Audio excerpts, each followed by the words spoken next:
ಆದರೆ ದೇವರ ಪ್ರೀತಿಯು ಅವರನ್ನ ಪಾಪದಿಂದ ಬಿಡಿಸುವಂತದ್ದಾಗಿರುತ್ತದೆ. ಹಲ್ಲೆಲೂಯಾ.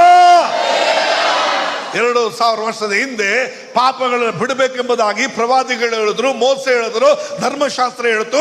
ಯಾರು ಪಾಪ ಬಿಡಲಿಲ್ಲ. ಆದರೆ ಪಾಪಿಗಳನ್ನು ಹುಡುಕಿ ರಕ್ಷಿಸುವುದಕ್ಕಾಗಿ ಬಂದ ಯೇಸು ಬಂದಾಗ ಹಲ್ಲೆಲೂಯಾ, ಇವತ್ತು ಕೋಟಿಗಟ್ಟಲೆ ಜನರು ದೇವರ ಕಡೆ ತಿರುಗಿಕೊಳ್ತಾ ಇದ್ದಾರೆ. Praise the lord. ಹಲ್ಲೆಲೂಯಾ. ಇಡೀ ಪ್ರಪಂಚದ ಅಲ್ಪಸಂಖ್ಯಾತರಾಗಿದ್ದಂಥ, ಇಡೀ ಜಗತ್ತಲ್ಲಿ ಸ್ವಲ್ಪ ಜನರಾಗಿದ್ದ ಯಹೂದ್ಯರಿಗೆ ಆತನಿಗೆ ಪ್ರಮಾಣ ಬಂತು, ಪ್ರವಾದಿಗಳು ಬಂದರು, ಎಲ್ಲ ದೇವರ ಸೇವಕರು ಹೇಳಿದ್ರು ಪಾಪ ಬಿಡು ಬಿಡು ಬಿಡು ಅಂತ.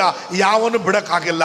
ಆದ್ರೆ ಯೇಸು ಕ್ರಿಸ್ತ ಬಂದ್ರು, ಆತನೇ ನಮ್ಮನ್ನು ಪಾಪದಿಂದ ಬಿಡಿಸಿ ಇವತ್ತುವರೆಗೂ ಕಾಯುವಾತನಾಗಿದ್ದಾನೆ. ಹಲ್ಲೆಲೂಯಾ.